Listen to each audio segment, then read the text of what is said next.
प्यारे प्रभु परमेश्वर पिता, हम तेरा धन्यवाद करते हैं। धन्यवाद करते हैं प्रभु कि तू अपने बच्चों को प्यार करता है, हर तरह से तू उन्हें संभालता है और सुरक्षित रखता है। प्रभु हम धन्यवाद देते हैं प्रभु तेरे प्यार के लिए, तेरी अनुग्रह के लिए, तेरी दया के लिए जो अपने बच्चों पर करता है।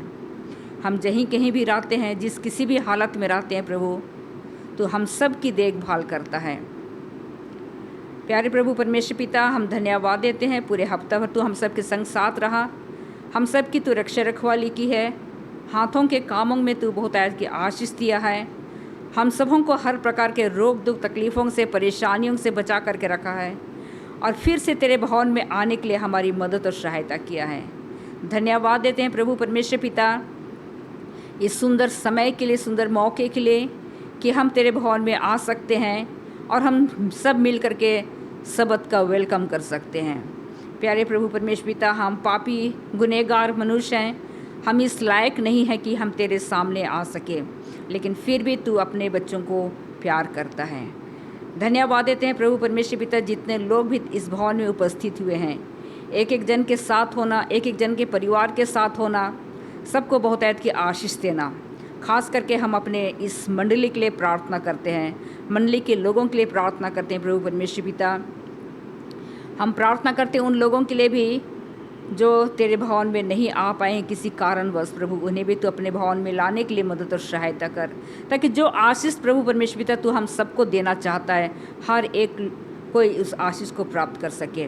हम प्रार्थना करते हैं बड़े बुजुर्गों के लिए प्रभु परमेश्वर पिता, उनके संग साथ होना, उनकी तो रक्षा रखवाली करना, हर बुराई से, हर खतरों से और बुरी बातों से बचा करके रखना।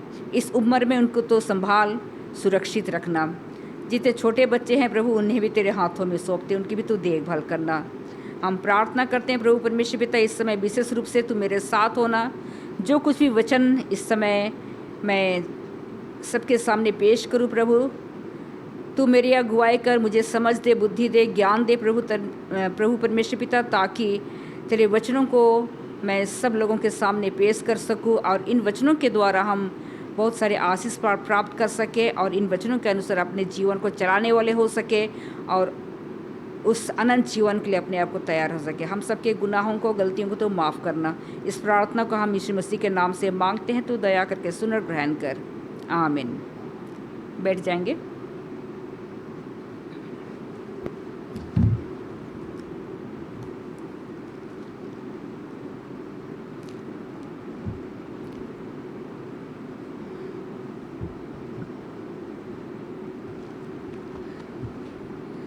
आप सब मेरे साथ खोलेंगे प्रकाशित वाक्य 7:1 हम पढ़ेंगे। प्रकाशित वाक्य 7:1, रेवलेशन चैप्टर 7 वर्स 1, हम इसे पढ़ेंगे। यहाँ लिखा है, इसके बाद मैंने पृथ्वी के चारों कोनों पर 4 स्वर्गदूत खड़े देखे। वे पृथ्वी के चारों हवाओं को थामे हुए थे, ताकि पृथ्वी या समुद्र या किसी पेड़ पर हवा ना चले। हम यहाँ देखते हैं ये यूहन्ना, जॉन द रेवलेटर, ये उसको जब पतमस के टापू में रख दिया गया था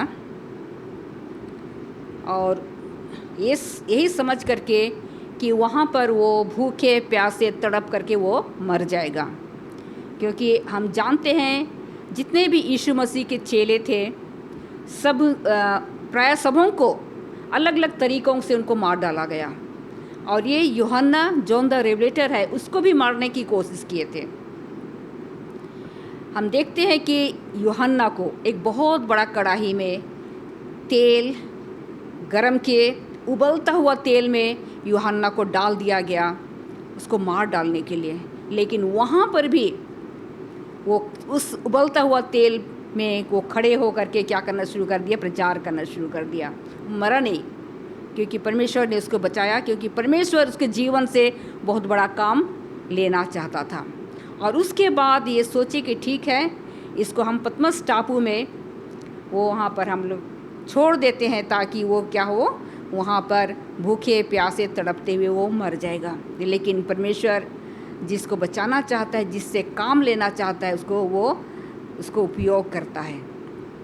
तो यहाँ हम देखते हैं कि जब ये यहाँ दर्शन में वो देखता है, बोलता है कि क्या देखता है कि पृथ्वी के चारों कोनों पर 4 स्वर्गदूतों को देखता है, वो खड़े हैं, और बोलता है कि पृथ्वी के चारों हवाओं को वो थामे हुए थे ताकि पृथ्वी या समुद्र या किसी पेड़ पर हवा ना चले। आज मैं आप लोगों के सामने जो टॉपिक लाई हूँ वो है हमारे लिए परेशानी का समय। हमारे लिए परेशानी का समय। हम सबसे पहले ये देखेंगे, जैसा कि हमने वर्ष में पढ़ा, 4 स्वर्गदूत खड़े देखे यूहन्ना ने। ये 4 स्वर्गदूत, ये 4 शक्तिशाली स्वर्गदूत बोलते अभी भी पृथ्वी के 4 हवाओं को पकड़े हुए हैं। 4 स्वर्गदूत धरती के चारों दिशाओं में 4 हवाओं को थामे हुए हैं। यहाँ 4 स्वर्गदूत, ये कौन है? ये परमेश्वर के स्वर्गदूत हर समय इस धरती के कामों के विषय में तैयार रहते हैं। ये चारों स्वर्गदूत हवाओं को थामे हुए हैं ताकि इस पृथ्वी पर तब तक हवाओं को ना छोड़ें जब तक उन्हें हानि पहुंचाने की आवश्यकता ना पड़े। यहाँ पर हम देखते हैं ये परमेश्वर के 4 स्वर्गदूत पृथ्वी के चारों कोनों में, उत्तर, दक्षिण, पूरब, पश्चिम, ये हवाओं को पकड़े हुए हैं या थामे हुए हैं या रोके हुए हैं, और जब उनको आज्ञा मिलेगा वो छोड़ देंगे। हम देखेंगे 4 हवाएं क्या हैं। यहाँ पर बाइबल ये हमें बताती है। सबसे पहले हम देखेंगे हवा। हवा क्या को ये बताती है? हवा है लड़ाई, झगड़ा, राजनीतिक हलचल और आपसी कलह का प्रतीक बताया गया है। कभी हम बाइबल पढ़ते हैं, हमें समझ नहीं आता है कि हवा क्या है, लेकिन किसी न किसी तरह से बाइबल में बहुत सारी चीज़ों का वो प्रतीक दिया है। जैसा स्त्री बोलता है, स्त्री कलीसिया को रिप्रेजेंट करता है। इसी तरह से हवा लड़ाई झगड़ा, राजनीतिक हलचल, आपसी कला को ये रिप्रेजेंट करता है, दिखाता है। और ये कहता है कि डैनियल और जेरेमिया भविष्यवक्ताओं में हम देखते हैं कि धरती पर युद्ध और कोलाहल तथा राजनीतिक उथल पुथल को ये चारों स्वर्गदूतों ने अभी थामे हुए हैं, और जब समय आएगा वे इन्हें छोड़ देंगे। तो यहाँ हम देखते हैं कि ये लड़ाई झगड़ा क्लेश जो कुछ भी आना है, ये 4 स्वर्गदूत चारों कोनों में वो क्या कहें, इस सारी चीज़ों को थामे हुए हैं।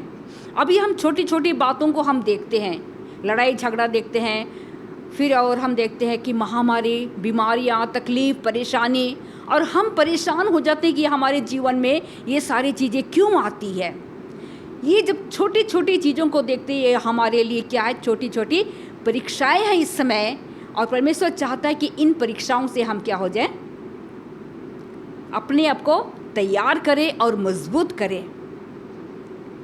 चारों दिशाओं, उत्तर, दक्षिण, पूरब और पश्चिम से पृथ्वी पर हवा चलाकर कठिनाई, क्लेश, विपत्ति, युद्ध और महामारी इत्यादि फैलाने के लिए चारों स्वर्गदूत तैयार खड़े हैं।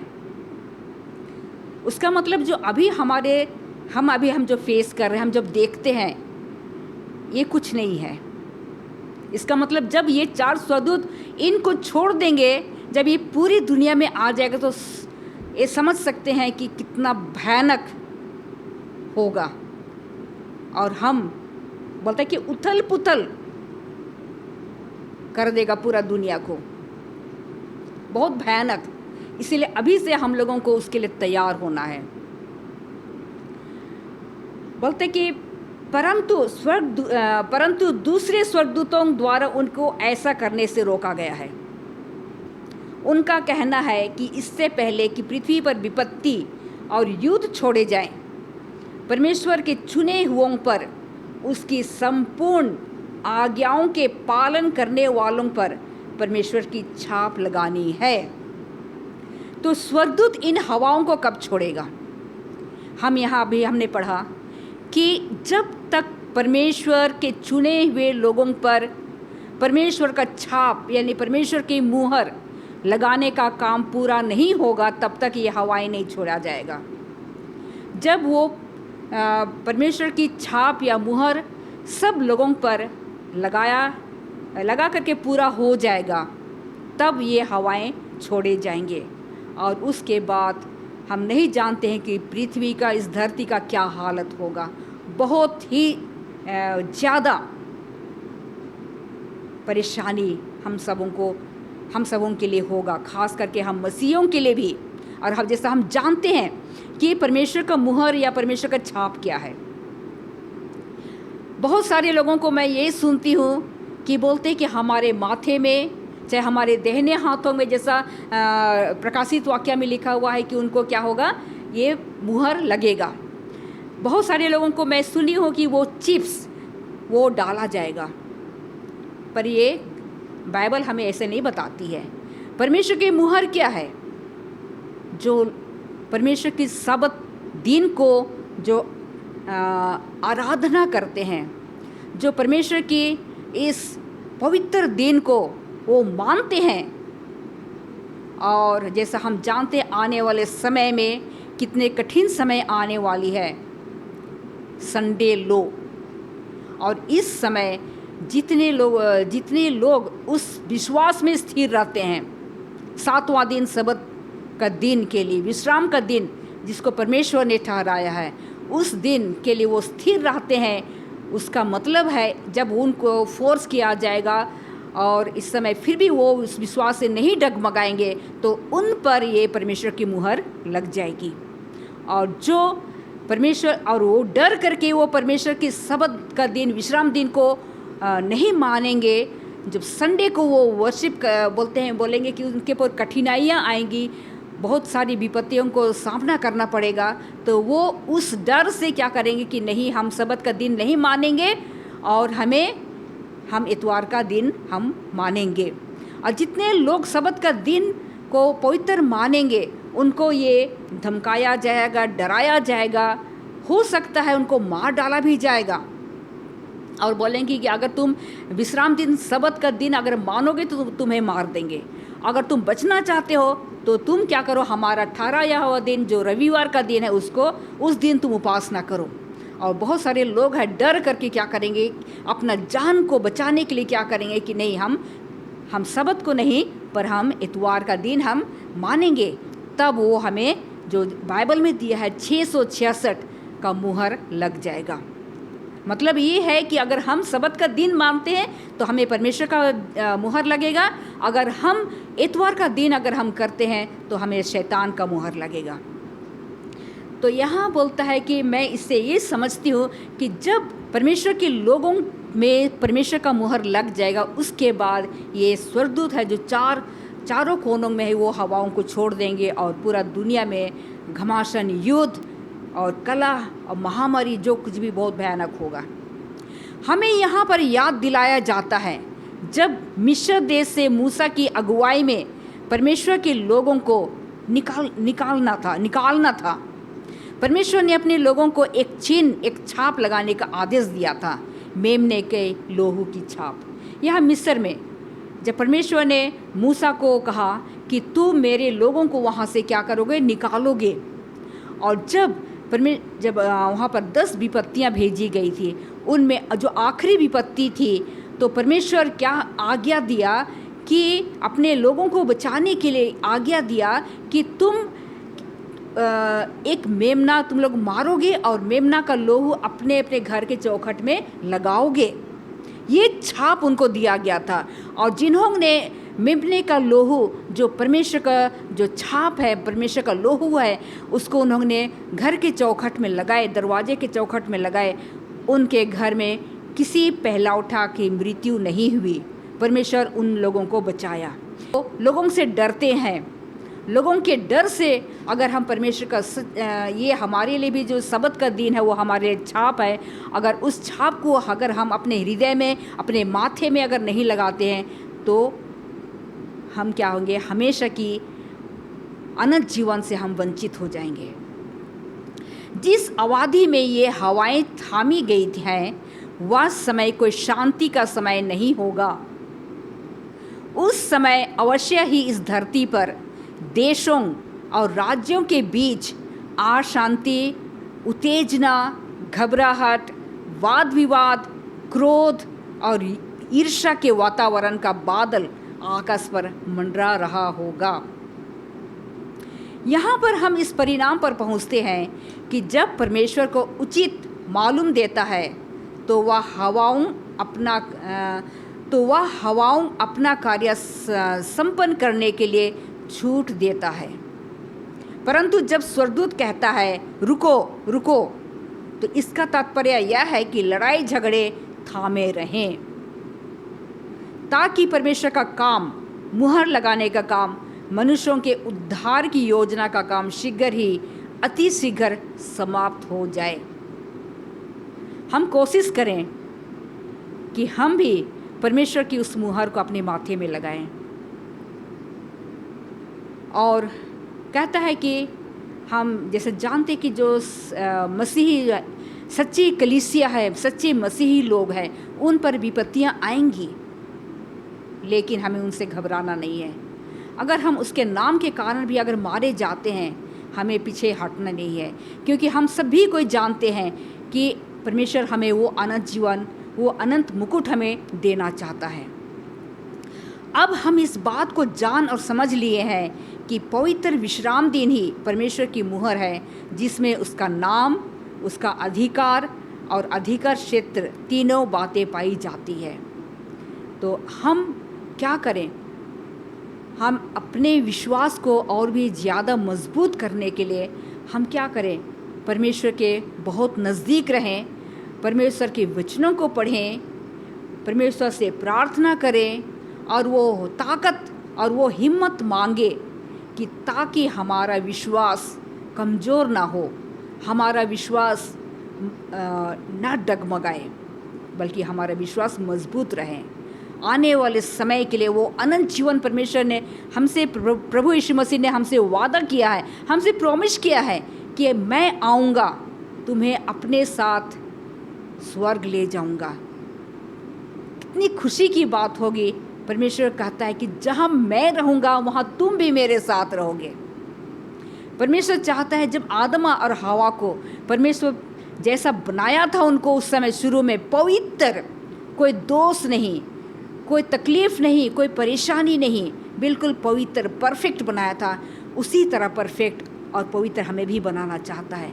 और हम उन तकलीफ़ों से, उन महामारियों से, उन बीमारियों से, उन परेशानियों से हम बचेंगे और हम हमेशा हमेशा के लिए परमेश्वर के साथ उस अनंत जीवन में हम रहेंगे।